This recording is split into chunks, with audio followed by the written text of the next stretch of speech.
Qu'allons-nous visiter, Malo? On va visiter la grotte de Chorange. Elle a été découverte en 1870 et explorée en 1897. À l'intérieur de la grotte, il y a 2 rivières et des lacs.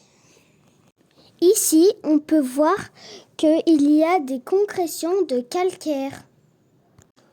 Te rappelles-tu, Malo, le nombre de kilomètres de galeries?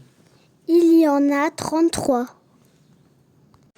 Quand il pleut, l'eau traverse l'humus et rentre par des fissures.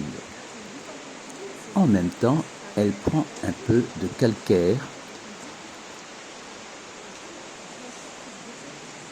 Dans la grotte, il y a des stalactites et des stalagmites.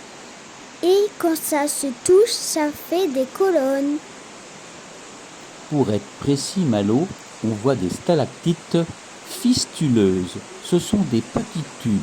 L'eau arrive par l'intérieur de ces petits tubes. Cela forme des anneaux de calcaire qui se collent. En un siècle, le tube se rallonge de 5 cm. On dit que ce sont des pailles de calcite. Sais-tu, Malo, la hauteur de terre au-dessus de notre tête? Oui, il y a en gros 300 mètres de terre. Malo, peux-tu nous dire s'il y a des chauves-souris dans cette grotte de Chorange? Non, il n'y a pas de chauve-souris parce que toutes les 20 minutes, il y a 60 personnes qui passent et qui sortent. Peux-tu nous dire, Malo, quel est le plus grand prédateur du monde souterrain? Oui, je sais, c'est le protée. Il est de la famille de la salamandre. Il peut rester des années sans manger. Chose extraordinaire, Malo, il ne vieillit pas. Il a plus de cellules neuves que de cellules vieilles.